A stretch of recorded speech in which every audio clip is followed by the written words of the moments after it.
بسم الله الرحمن الرحيم.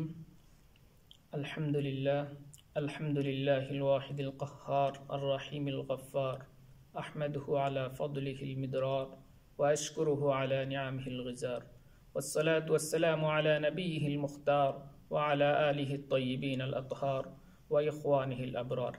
أما بعد، فأعوذ بالله من الشيطان الرجيم. بسم الله الرحمن الرحيم. وإنه لذكر لك ولقومك وسوف تسألون. وقال النبي صلى الله عليه وسلم: خيركم من تعلم القرآن وعلمه।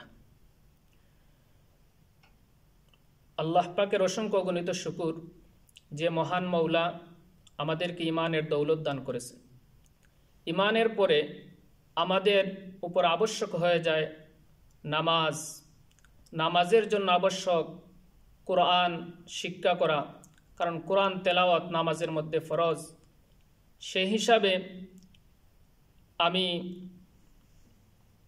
দুই তিনটি কথা বলবো। আমি দেশে থাকতে কোরআনের খেদমতের সাথে জড়িত ছিলাম। ডেনমার্কে আসার পরও আমার ইচ্ছা এই কোরআনের খেদমতের সাথে জড়িত থাকা।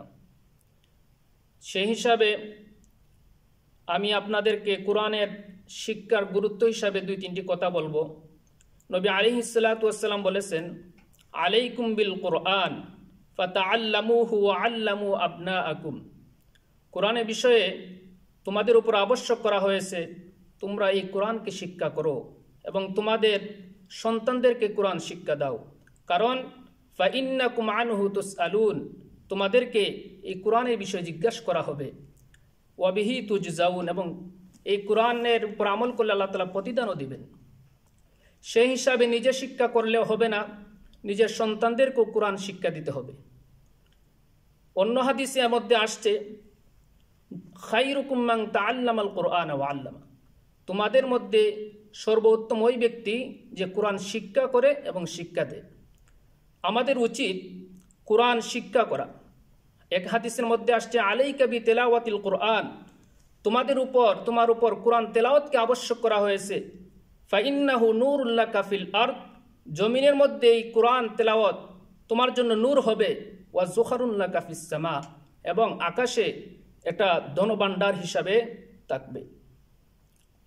জমিনের মধ্যে এটা আলোকবর্তিকা আর আসমানে ধনভাণ্ডার স্বরূপ। সেই হিসাবে দুনিয়ারও তার প্রতিদান রয়েছে, আখিরাতের মধ্যে তার প্রতিদান রয়েছে। আর আল্লাহ তাআলা তো বলেছেন, ওয়া ইন্নাহু লাযিকরুন লাকা ওয়া লিকাওমিকা ওয়া সাওফা তুসআলুন।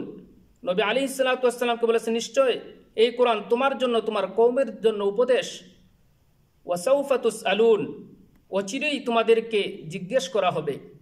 এই কোরআন আমরা কতটুকু মানছি এই হিসাবে আল্লাহ তাআলার কাছে জবাব দিতে হবে। সেই হিসাবে আমাদের উচিত কোরআন শিক্ষা করা। কোরআন শিক্ষা করা আমাদের উপর আবশ্যক। তাছাড়া অনেক ফজিলত রয়েছে। হাদিসের মধ্যে আসছে, মান ক্বারাআ হারফান মিন কিতাবিল্লাহ, আল্লাহ তাআলার কিতাবের যে একটি হরফ পড়ে, ফালাহু হাসানা, তার জন্য রয়েছে প্রতিদান।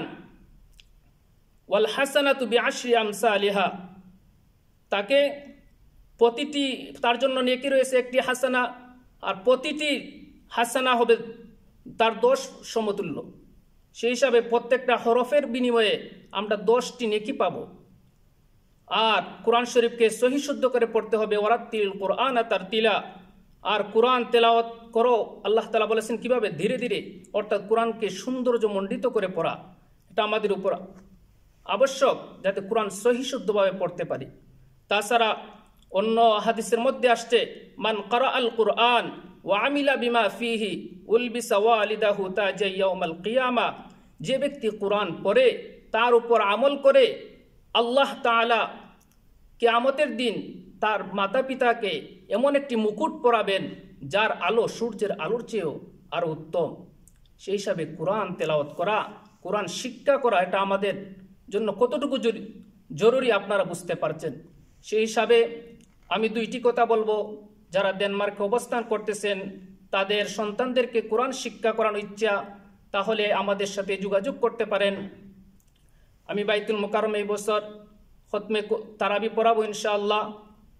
আমাদের নম্বর থাকবে শেষে দেওয়া, যোগাযোগ করতে পারেন। যারা কোরআন শিক্ষার আগ্রহী সন্তানদেরকে স্কুলের পাশাপাশি কোরআন শিক্ষা দিবেন, তাহলে আমাদের সাথে যোগাযোগ করতে পারেন। দ্বিতীয় আরেকটি বিষয়, যারা ইচ্ছা আছে আমার ছেলে স্কুলের পড়ার পাশাপাশি আমার ছেলেকে হাফিজ বানাবো, আপনাদের জন্য সুবর্ণ সুযোগ। যদি আপনারা যোগাযোগ করেন যে আমার ছেলে এদিকে স্কুলের শিক্ষা গ্রহণ করলো, পাশাপাশি কোরআনে হাফিজ হলো, এটা আপনার জন্য অনেক বড় একটা নিয়ামত। সেই হিসাবে আপনি যোগাযোগ করেন, আমরা একটা রুটিন করব যাতে স্কুলের পড়ারও কোনো ক্ষতি না হয়, আবার পাশাপাশি আপনার ছেলে হাফিজ হয়ে যায়। সেই সুবাদে আমরা এই খেদমত করে যাব ইনশাআল্লাহ।